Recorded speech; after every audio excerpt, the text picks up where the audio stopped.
Today is December 1st, 2022. My name is Joe Todd. This is an interview with Alice DeFranco in Bartlesville, Oklahoma. Ma'am, where were you born? I was born in Bellaire City Hospital, Bellaire, Ohio. How do you spell Bellaire? Capital B-E-L-L-A-I-R-E.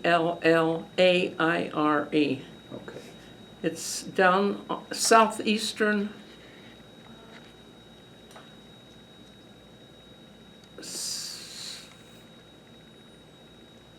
Ohio, along the Ohio River. Okay. When's your birthday? My birthday is October the 18th, 1931. 1931. Who was your father? My father was John Benjamin Przebeski. I will spell Przebeski for you. Ready? Yes. Przebeski.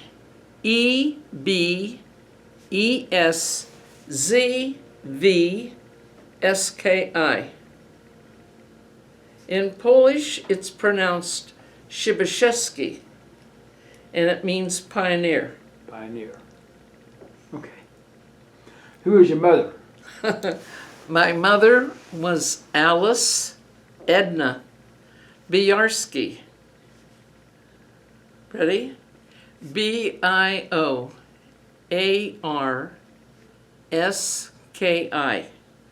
Okay. Were your parents in Poland?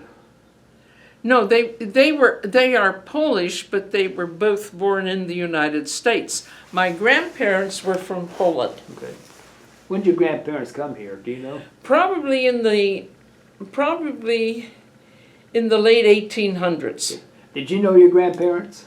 I knew my grandmother Przebeski on my dad's side and my grandfather. Yes, I knew that on my dad's side, and I knew my grandmother on my mother's mother, my grandmother on my mother's side. Did they talk about coming to this country? I know that my grandfather Frank was in the Polish army, as I was told, and he was sent to fight in Russia. He was given a furlough. He kept going. He didn't stop in Poland, and he got on a ship and came to the United States.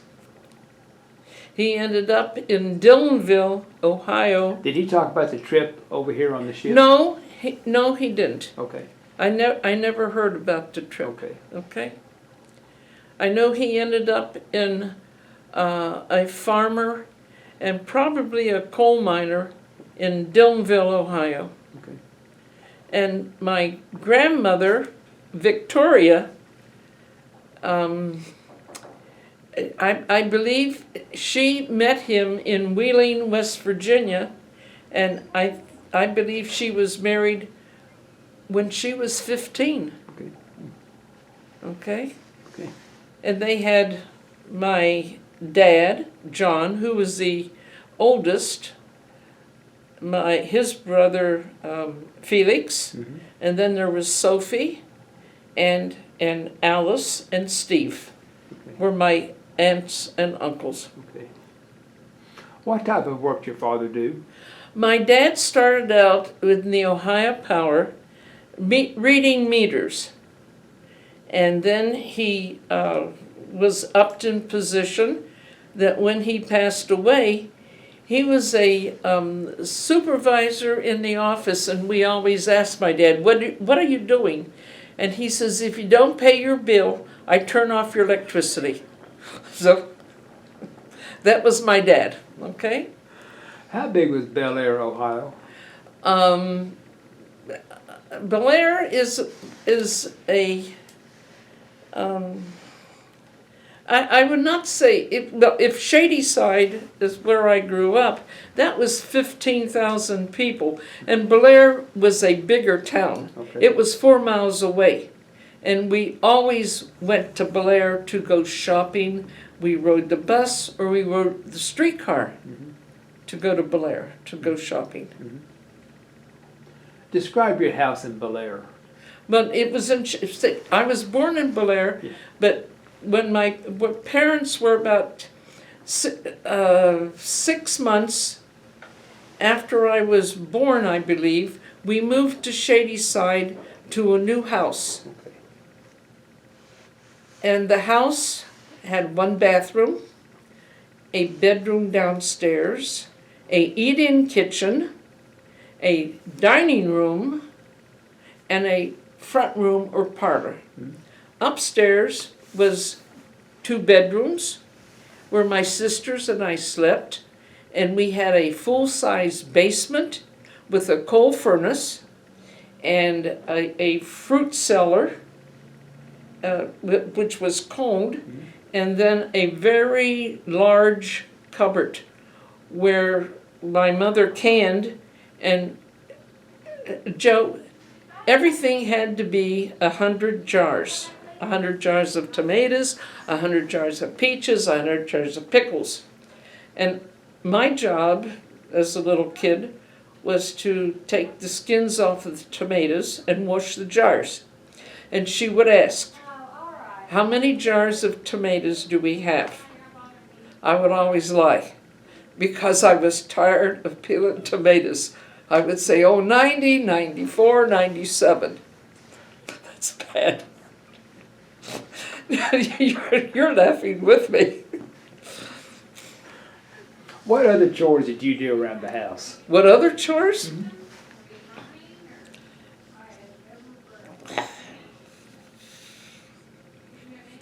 I guess it's okay if you tear up. Yes. I milked a cow. We had 1 cow, and my dad turned the garage when we put our car on. We didn't use the car, and we moved the garage, which was beside the house.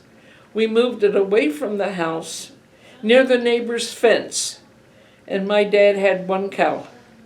And my job at 6:30 every night was to milk the cow. So as a teenager, I milked the cow, and there was a small creek that ran in front of our property. It was about 2 full acres at the end of town. And my job was to take a coffee can, and you know how and there was a rope on it, and I would lift the coffee can over the wall of the creek and get a coffee can, and my job was to put 1 coffee can of water on the tomato plants. I also our house, and behind you on the wall is a picture of our house on a small little hill, on a little knoll. That picture was taken in 1940. And my dad had a garden on the side. And my mother had 2 lilac trees on a path going down to the garden. And the chickens got left out at around maybe 5 o'clock or 5:30, and my job was to sit near the back porch and watch so the chickens would not go into the garden and pick the tomatoes. Joe, I hated that job with a passion. I would get the biggest clumps of dirt that I could find and try to throw or chase the chickens out of the yard. And I really wanted to hit the chickens with a clump of dirt. What other jobs?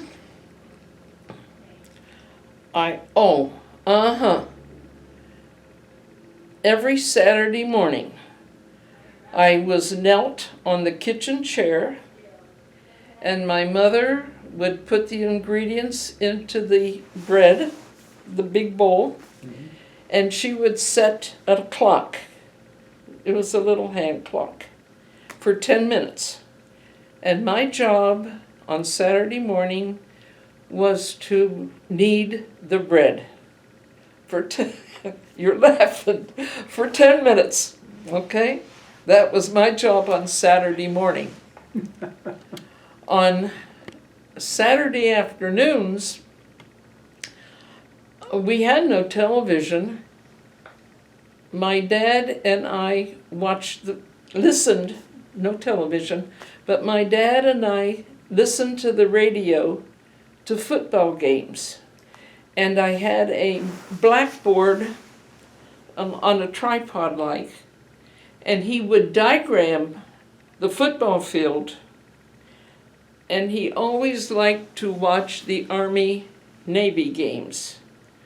Doc Blanchard and Davis were the two players for the Army football team. Glenn Davis, Doc Blanchard and Glenn Davis played football. And he would diagram the football plays on my blackboard. And I believe, really and truly, that was why I am so interested in football. Joe, I hibernate on Saturday afternoon, Sunday the professional games, Monday night's a game, and today is December the 1st. Today's Thursday. So there's a game tonight. I enjoy watching football. I enjoy watching the college games. Where did you start school? I started in Shadyside, Ohio. It was I would say it was a good 3/4 mile to the grade school. It's not there anymore. It was torn down. My first grade teacher was Anna Baxa, B-A-X-A. And I don't think kids do it nowadays, but my mother used to pick her flowers. She had a large flower garden, and she would wrap it in paper, wet, soggy paper, and we would take flowers to our teachers. And we would wait by the corner across from the school and watch for her to come down from her home, and we would meet her at the grocery store at Green's Grocery and give her the flowers. So I remember Anna Baxa very well. And in first grade, you know how they print your names on your desk? My name, remember, Alice Przebeski, ran the whole length of my desk.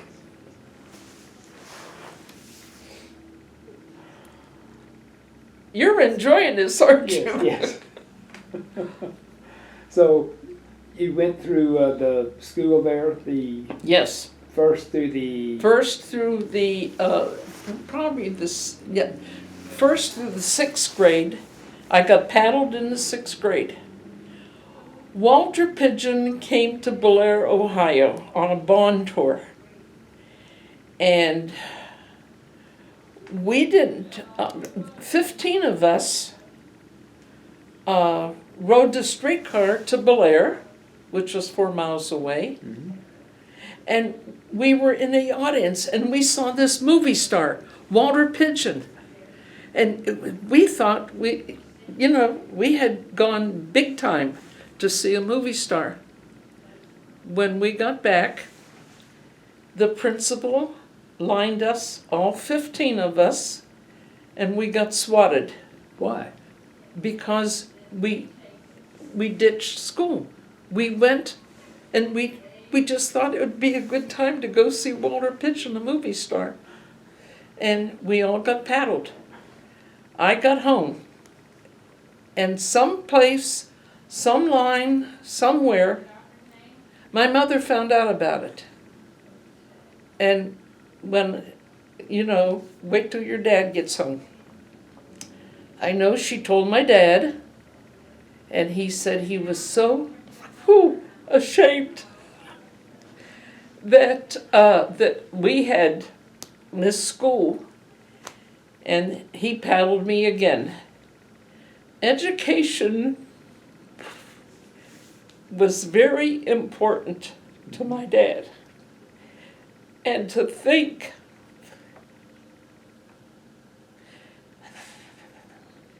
that we dishonored the family by having a daughter get paddled by the principal. So that was my grade school experience. I then, from the 7th grade to graduation, I entered Shadyside High School. During the 7th grade, it was during the war, World War II, I remember having 5 math teachers, because when they hired one, he had to go, he enlisted or was called to service. Joe, today, I do not like math because I don't understand it. I can do the simple multiply, divide, subtract, and add, but don't ask me to do algebra or don't ask me to do word equations because I just don't like them. What year did you graduate high school? 1949. 1949. How did the Depression affect you and your family? Whoa. The Depression started in 29, right? And my dad and when my dad and mom were married in 31, and I was born in October, which is 9 months from February, and my sisters always said, you know, they had to get married. But anyway, I remember not having many toys. Maybe that was due to the economy. Maybe that was due to money that my parents had. But we always had a tree.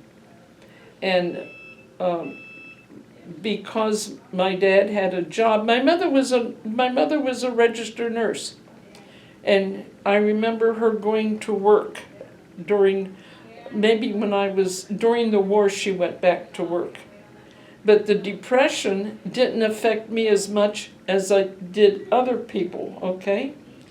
I think the hardest memories I remember was growing up as a teenager during the war. And we did have a cow, like I said, and we had milk, and we had cream, and I don't know if you know that when you put the milk in the kitchen on a big kitchen counter in a special bowl, that milk curdles. And my mother used to take it to the basement and pour it in a pillowcase. And that's how it was called smear case or cottage cheese. And now the blue water, which was in a container that was at the bottom of this pillowcase, people pay good money for it. It's called whey. And it was just thrown away, you know. Now, I remember my dad putting cardboard in his shoes because there was holes in the soles of his shoes and there was no rubber because the rubber was being sent to the troops. And he put cardboard in his shoes to go to work, okay? The songs, right now, the songs are very, here at Tallgrass, when we sing songs, we know Mersey Dotes, we know the Three Little Fishies, we know There'll Be Blue Skies Over the White Cliffs of Dover. Those war songs, as I lead the group in singing here at Tallgrass, we are so familiar with those songs rather than ones we hear now, okay? The songs, the red stamps. Oh, my mother had I think my sister still may have a book. Red stamps was for meat, and green stamps was for vegetables. And because we had a large garden, I remember canning green beans and peppers. Oh, and sometimes my mother canned meat.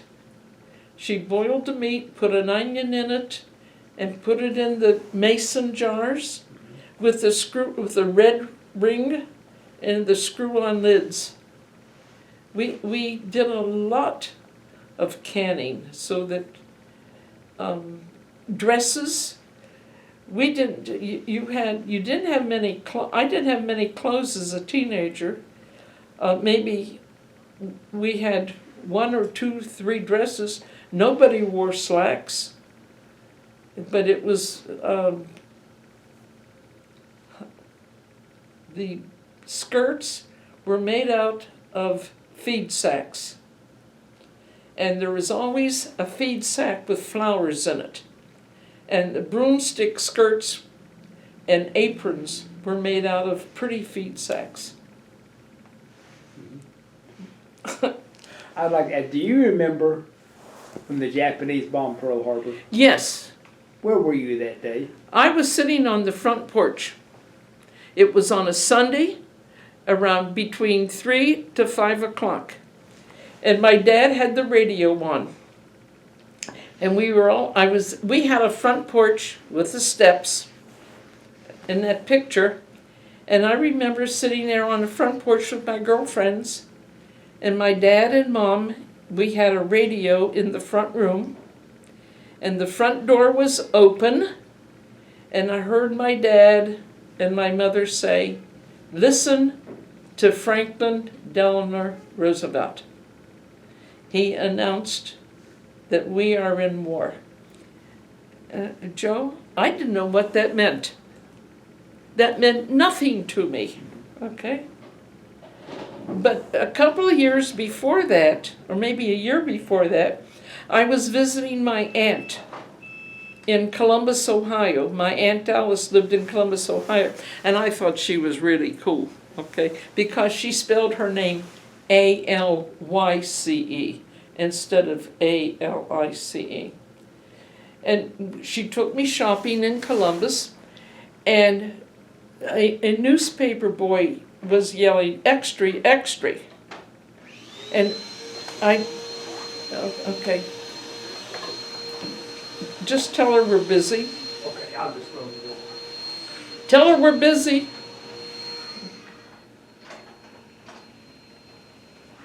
And we were shopping, and I had never known of a newspaper boy calling out newspapers, "Extra, extra, Poland is invaded." And I didn't know what that meant. And she just said, my nickname was Tootsie. I never knew that my name was Alice Louise. It was always Tootsie. Tootsie, we are at war. And to a 9, 10, 11-year-old, I didn't know what that meant. One of the things that I will always remember as a little kid, there was an aunt. There was coming from coal mining country. Joe, this is very important. We visited one of the aunts, and she had 3 big pictures. As you came in the front door in Blair, Ohio, there were 3 big pictures on the wall. One was a large picture of Jesus, the Sacred Heart of Jesus. The second picture was of President Roosevelt. The third picture was of John L. Lewis, who was the Union man for the coal miners. And we prayed to all 3. And she believed. Jesus was over here, and then came the president, and then John L. Lewis. But prayers went to all 3 of them. Shadyside, Blair, along the Ohio Valley, is the eastern part of Ohio. and of course, it's across the river is Wheeling and the coal mining company. And this hooks on to my first job out of nurse training. I worked for the UMWA. I worked for the coal miners down in Blair, Ohio. And that was, I believe, that was the first HMO in this country. All the coal miners were had a checkoff system of 25 cents a pay. And that 25 cents went for their medical supplies.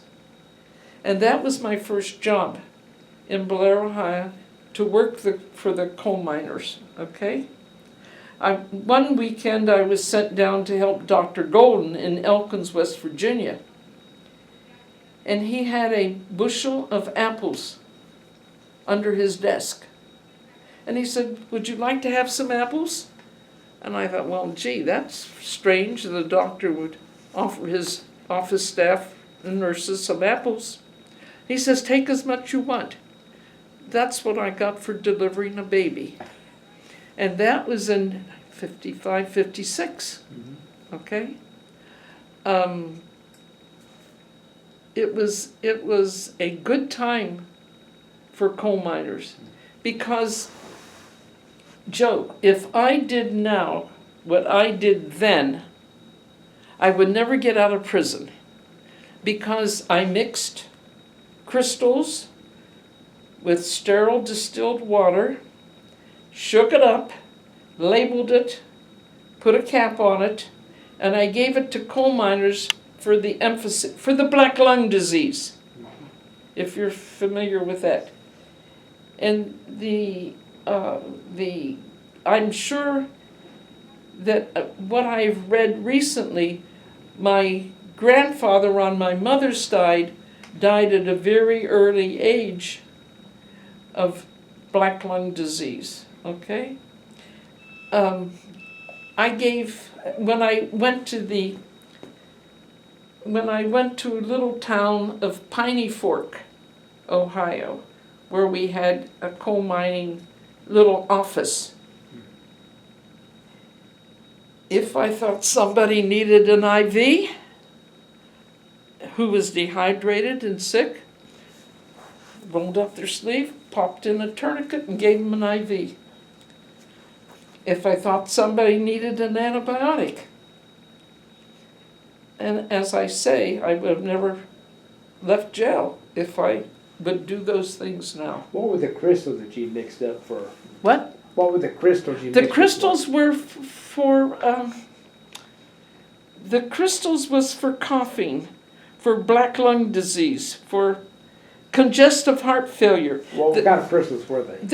They were small crystals, and I had to measure them in a glass measuring cup. HCl.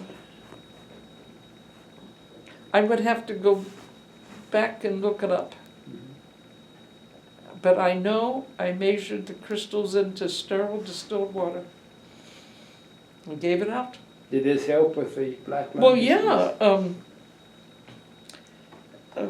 Black lung disease is when the smoke down in the coal mines and it settles in your chest, and men would come out pockmarked with huge black disfigurements. Working in underground and going in with a pail. Lunch buckets weren't the pretty things that they have now. Food was put on the bottom, and there was a tray, and that's where the water went. And a lunch bucket was carried with each coal miner, and the headlamp was on. And they got in elevators, and they went down into the dungeons of the earth, okay? Black lung disease makes you cough and spit. And do you want all this? Yes. Black lung disease is a horrible disease because it infiltrates the bronchi of the air sacs in your lungs, and it fills up. And no matter how you cough or how you clean your lungs by violent coughing and spitting up, and it is something that you die of emphysema. I guess people nowadays would see it's a nice word, COPD, congestive, obstructive pulmonary disease, okay? But I don't think that I do not believe that people understand the life of a coal miner, whether there is a fall, whether the timber is cracked, and whether he doesn't come up. Neff's, I also did part-time at Neff's, which had a coal mine, and I was there when the whistles blew, and they knew at that time that something had happened in the coal mine. And Joe, I was there when they sent canaries down, and if you sent a canary down and he died from the carbon monoxide, you knew that nobody else lived.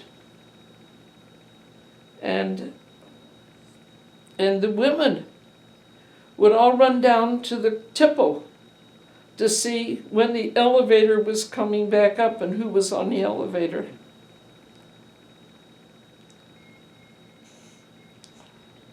So I guess you're learning a little bit also. Yes. What did you do after high school?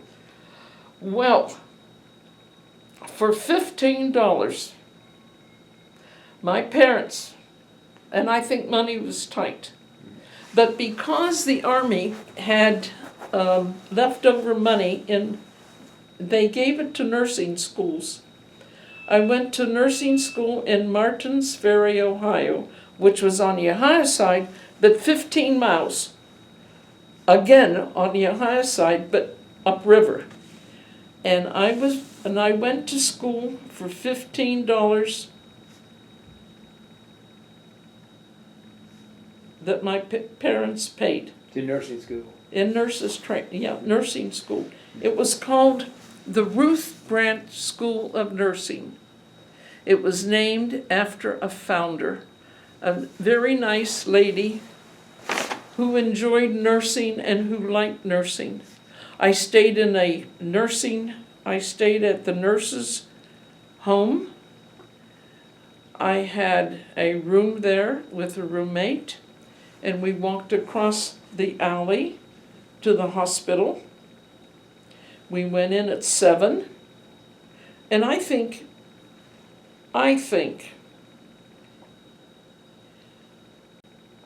believe the concern I have, the kindness I have,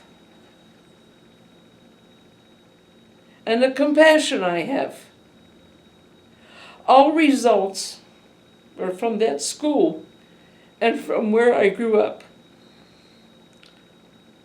It was three hard years.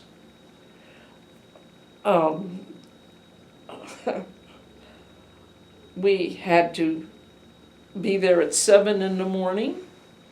We had to fix breakfast for our patients. We had to serve it. And if they didn't like it, we had to know the reason why. We had to bathe patients. We had to start learning care in the morning, and then in the afternoon we had lunch at 12 noon, and at 1 o'clock you went to class. And at 3 o'clock you went back to serve tea trays and to do back rubs. And I mean, Joe, it wasn't a styrofoam white cup. It was a doily, saucer, and a cup. and then a little teapot. And we stayed and served evening trays, supper, and then maybe if you worked until 7 o'clock, you got patients ready for bed. Everybody had a back rub. Everybody was changed. Everybody had their draw sheet changed. And then you said goodnight to your patients and went home and studied. So, yeah, I think that played a very important part in my life. I'd like to ask, Sure. did you follow the progress of the war during World War II? Yes. What was his name? With Uncle Al being in the Navy, with Uncle Tony being in the Army, with Uncle Henry being in the Navy, and Uncle Ted being in the Army on my mom's side, and then on my dad's side, my favorite uncle, Steve, was the Seabees. And we would get letters, I would say it's V-mail, okay? And my dad would read my Uncle Steve's letter to us. And we would go to my grandmother's house on the streetcar and walk that long way from the streetcar up Indian Run up to a little house that she lived in, and she would tell us about my mother's uncles. And she had the stars on her window. If you had a member of your family in the service, you had a star in the window. Okay? Ernie Powell. I love that man. The Blair, we got the Blair newspaper, and in one of the pages in the lower in the lower left-hand column was Ernie Powell's column. And I would read that every day. And in school, we would say, did you know this? I think it was called current events or something, or not social studies, but we learned where our uncles were by a map. We learned who passed away, who got shot, okay? My Uncle Steve was an electrician, and he was in the Seabees, and he ended up in Iwo Jima. And I remember him talking to my dad, and they didn't think I listened, but I was in the dining room and they were in the kitchen. And he was telling my dad about war in Iwo Jima. And he said, it's horrible when you have to drive a bulldozer and scrape men into a hole of Japanese soldiers. He said he would never forget that. He came home, and all of my other uncles came home. But as I said, high school in 45, that's when the war was over. During 44, 45, 43, that was not a good time, because you just didn't know what was going to happen. And then when VJ Day came in June, everybody was so excited and happy.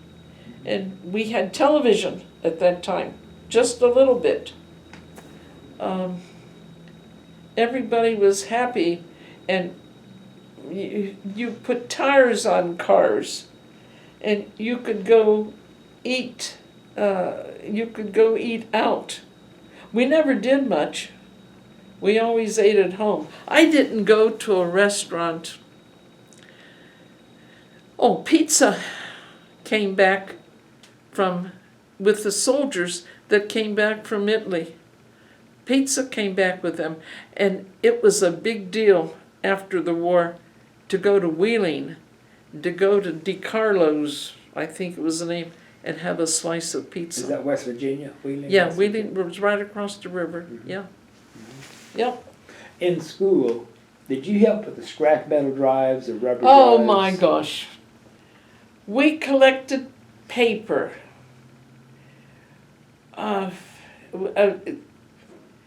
We never had any pop. I don't remember ever having any pop like they do the giant containers of different cold drinks. My mother made root beer.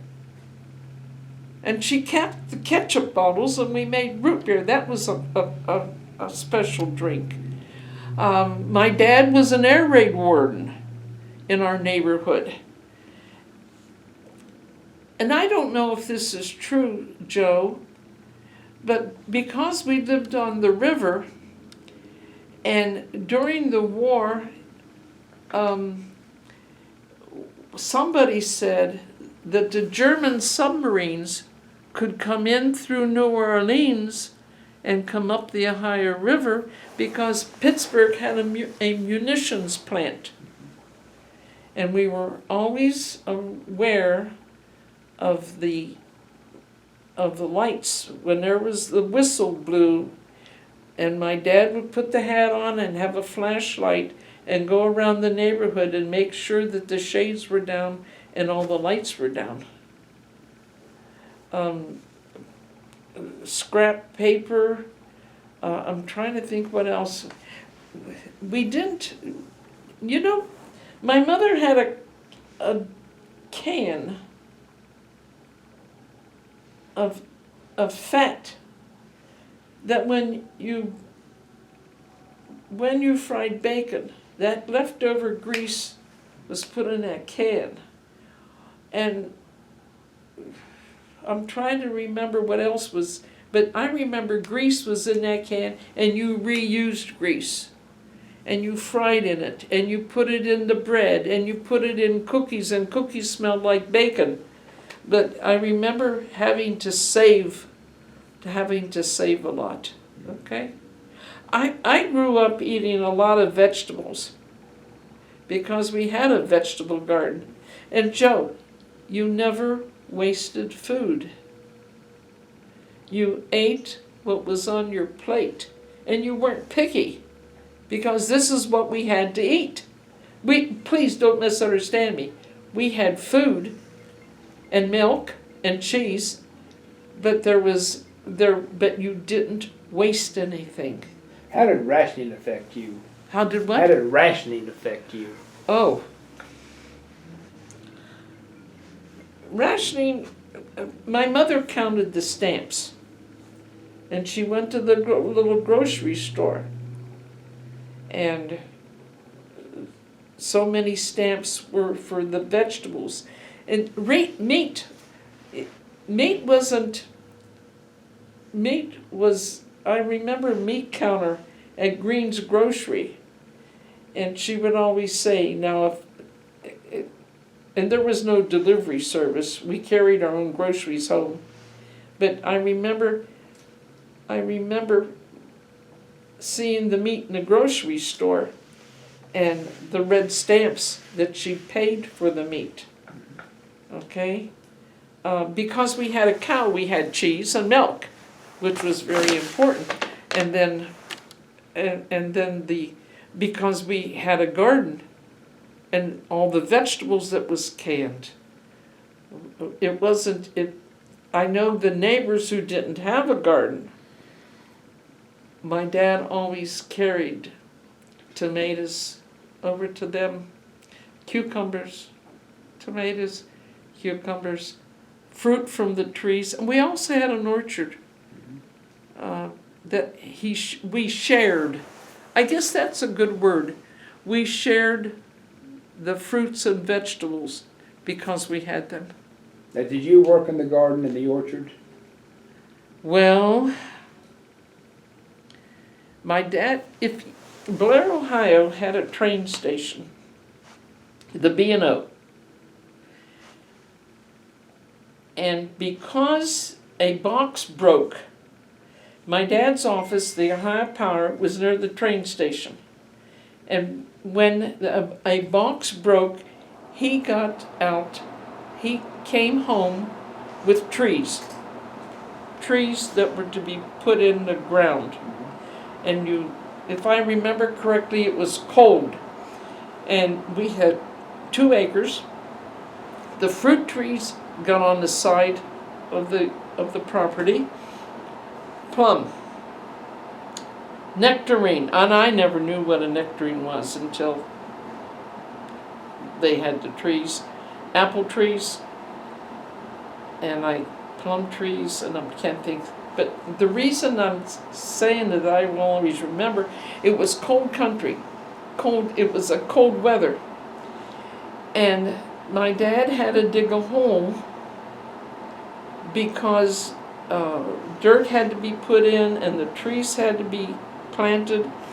So he used, and I will remember this, my mother yelling at him, he used dynamite to put holes where he wanted the trees. And I remember jumping up and down, and my mother made me come in. There was a window in the front room, a side window where she could see where he was supposed to be digging holes, but the ground was so hard because probably it was first, but I remember it was cold. And him planting those fruit trees. And we picked plums from those trees. I remember picking plums in 1960 from those trees. How long do you work in nursing? I finished up my nursing career. I'm 91 now. I finished my nursing career 5 years ago, so that would be, no, I finished my career when I was 85. I went into teaching. I took classes at University of Michigan. I took classes at Western Michigan. I was able to teach health education from K through 12. I got the came out of U of M and transferred to UCLA, and they gave me the completion again. And my first job in California was teaching the kids, the boat people from Vietnam. When did you move to California? In 1976. Why did you move to California? Why? My first husband and I got a divorce. And I moved to California to teach. And I enjoyed the teaching of those kids from Vietnam. I will always remember them. Okay? They're from Dien Bien Phu, and they were boat kids, and they came into this country with jewels and money, jewelry, gold and silver, sewn into their clothes. And Joe, they always pushed their head this way. And I had to get a psychologist in my class. I taught nursing. I had to get a psychologist to tell me why they squeezed this forehead. And when they came to class, it was red. And she said, this is because they were so stressed out, that this is a way of praying because their mom and dad were left there, and they were boat kids, and they came with nothing to aunts and uncles or cousins. They didn't know the food, they didn't know the language, they didn't know the culture, but these were my best students that I ever taught. And then I went to teaching old people how to stay healthy. And I enjoyed that. I truly, truly did. Now, when did you come to Oklahoma? Uh-huh. 6 years ago. Why'd you come here? I remarried in California. I married my boss. He was the head honcho of industrial education in the Los Angeles school system. And I married. He had the nursing program, and I had a community care. I had a community classroom at Rancho Los Amigos Hospital, which was a farm for indigent people, and then it became a rehabilitation center. And so when I went there, I started to teach out of the Los Angeles school system. Rancho was my classroom, and that's when I started to teach there. Okay, and after leaving that job, after retiring, I started to work. I took a couple of classes from Stanford, and I taught teachers how to teach old people how to live with a chronic condition. Okay? And I really think I took some of my own teaching to be what I am today. You have to be active. You have to have your mind working at different things. You have to read. You have to keep up. A facility like this, or for us, or for you when you get older,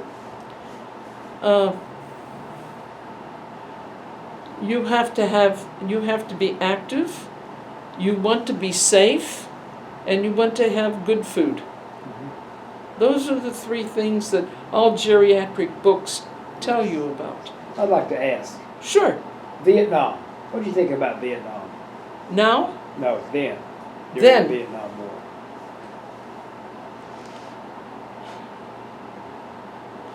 It was a country I didn't know anything about. It was North Vietnam and South Vietnam. In the 60s, Father Kavanaugh from Kalamazoo either burned his draft card or washed it in blood. Some of my classmates were killed in Vietnam. And when I went back to Shadyside a couple of years ago, I saw their names on a veterans roster. At that time, hey, I was busy raising a family. Kids, three kids, okay, 2 years apart. It was just a war someplace that I never knew about, and never cared to know about. And then I didn't. And then as I grew older, why did we go there? And what did we do there? And was it worth it? Afterwards, you think about these things. What about Desert Storm? Who? Desert Storm. Desert Storm. Okay. I know people who were in Desert Storm. I know people who came. Joe, it meant more to me. It meant more to me than Vietnam, because I think through our media, television and news and everything, we were there. We saw people getting killed, and we saw little kids getting killed, and it meant more to me than ever before.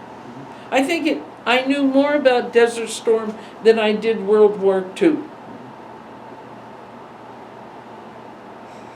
9/11. 9/11. I was at home,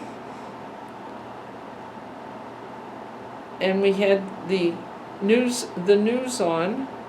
After breakfast, we always read the paper and had the news on the background, and I couldn't imagine. I couldn't imagine this thing happening in the United States. Okay? We are supposed to be such a good, that's wrong. We are supposed to be, no war was ever fought on our country. And here, something came over and ran two airplanes, one airplane, and the other one was down in Pennsylvania, okay? How could this happen to us? And you know, my daughter lives in New York, and they went up on their rooftop, and she sent pictures of the smoke going up. And she said one of the things that she will remember, and I think Carla told me, was the smell of burning flesh. It smelled like burning meat. I've been back to see the new I don't know if we could. I've been back to see the new 9/11, and I've been back twice. I've been back to see the hole in the ground, and someplace in my file, I wrote of how I felt seeing that hole in the ground. And then there was a fence near the crater, and there were flowers with names on it. But it was just a wrought iron fence that I had seen. And then I went back a couple of years ago and saw the new building, and walked around and saw the names and saw the perimeter and the trees and all. And someplace along the line, Joe, there's a article. When you walk among the trees, to take a bath in the tree leaves, that it is refreshing and soul relieving. And I guess that's how I felt when I went back the second time and saw the trees and the grass and the flowers. The Murrah Building. The who building? Murrah Building, Oklahoma City. I have no idea. I know that Tim McVeigh, I'm trying to remember, that's the name. Tim McVeigh bombed a building, and all of those children, the daycare was completely devastating, and those little kids died. And whatever that Tim McVeigh thought about of bombing that building, I will never understand. And I know, I've never been there, but they say that if you live in Oklahoma City, or if you live in Oklahoma, we should go visit it sometime.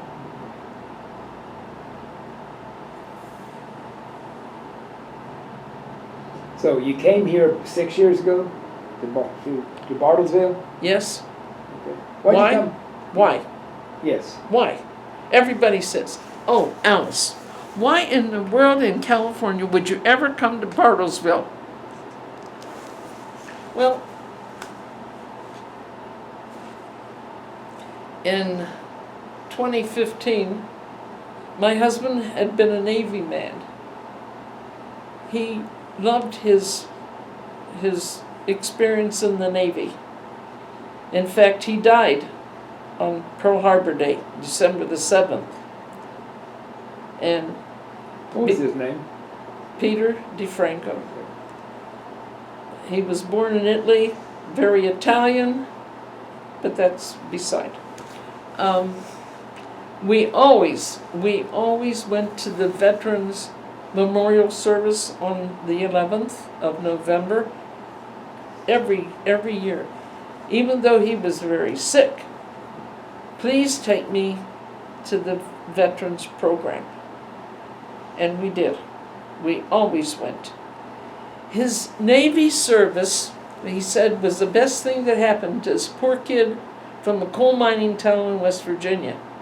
When his son, Teddy, grandson Teddy, didn't know what to do, Teddy said, get a job, go to college, or join the Navy. one or the other, okay? He believed that the Israelis have a good idea of having their men and women serve 2 years in the service. He died my husband died in December the 7th of 2015. It was in December, and 6 months later, having a daughter in New York, having his daughter is in Washington, D.C., and my daughter, Melissa, is in Copan. So, I was by myself. We had friends. And Joe, when you don't have a husband or a wife and people ask you out, you're always the fifth person. Are you married? Okay. And if your wife passes on, then you will be the fifth person in a group. And it got very difficult, even though good friends would say, will you have dinner with us? Will you have lunch with us? I will pay my way. No, we will offer to pay your way. And it just was uncomfortable. So, you're not supposed to make a decision for 1 year after the absence of a spouse. I made it in 6 months. I wanted out. I was extremely lonely, and the daughters got together and they said, okay, you can come to New York. And I've been to New York, and it's very busy. And then Pete's daughter Diane said, please come to Washington, D.C., to Alexandria. That is very expensive. So the daughter here in Copan said she won her mom. So I came to Tallgrass. They picked out my room. I packed up, I gave away stuff, and Melissa and Carla came to Laguna Woods and packed me up and brought me here. One of the saddest things is that they drove a U-Haul. And as you can see, this is my cabin in the sky. I have a rocker, chair, a park bench. I brought a card table, a bed, 2 dressers, a table, and I just came having a new life. and this is my home. You enjoy it here? Yes, I do. Joe, when they packed me up and they drove the U-Haul, I was put on the plane to come here, to Tulsa, by way of Dallas. John Wayne Airport to Dallas, and from Dallas here. I was by myself. Now, at age, that was 6 years ago, and I'm 91. That was when I was 85. Okay, and I just quit working. And in Dallas, I opened up my purse thinking, I can't find my return ticket. I took everything. I had everything in my purse, my money, cards, address, everything all lined up. And I couldn't find my return ticket to California. And then I started to cry. I mean, tears. I didn't have a return ticket to California. I'm thinking, here I am sitting in Dallas, and this older lady, here I am sitting there at the airport just weeping. And people were going by, and you know how you sort of hide your head and you wipe your eyes and you don't want people to say you use your sleeve and everything. And I thought, holy smokes, I don't have a return ticket. I'm not going back. So that's when I said, hey, you start a new life. Mm-hmm. You give up. Alice, why did you ever come here? And to go through that whole story, I just said, well, my husband died and I'm here. Fresh fruit and vegetables. And I went to Walmart, and I'm saying, apples were 33 cents a pound, and here they're, at that time, they're maybe $1.50 at Walmart. Well, where's the shopping centers? There is no shopping center in Bartlesville. And I'm saying, you mean I gotta go all the way to Owasso or Tulsa, which is an hour and a half away? And I'm driving my car and I gotta drive that far? First of all, it was a culture shock. When you go to the store, people would say, God bless you, and thank you for coming. I'm saying, I wonder if I have something on me that says, I am a Christian, bless me. I don't know. But that, and everybody, it was a slower pace. And when I talk about different fish that you eat on the West Coast and different foods, I had never eaten gravy and biscuits before I came here. I had never worn regular shoes. I always had sandals. I never had a winter coat.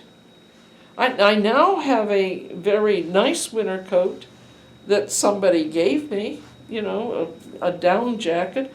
I had never worn a vest, and now I think I have 3 or 4 of them.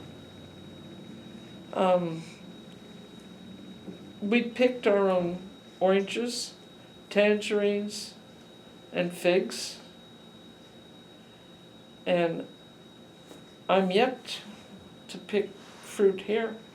But I hear there are peaches in Porter, Oklahoma, which are supposed to be good. Okay? I had my own car. I got a Bartlesville map. And I just drove all over the place. My daughter said that I saw more in 3 months of this area than she did in a couple of years. Because it was nothing for me to get in a car. You notice when you came in, my fishing pole is by the door. I think I'm the only one who has a fishing pole in her front room. I kept my fishing, we've gone fishing a lot of places in the Sierras, okay? Catching trout is a lot of fun. My trout days are now changed to catching catfish at Lee Lake. So that's how I got to Oklahoma. That's a long story to tell you. Well, ma'am, this is an excellent interview. Thank you for listening to this. You know, you just sort of roll with it. So thanks, Joe Todd. Well, I want to thank you. You're welcome.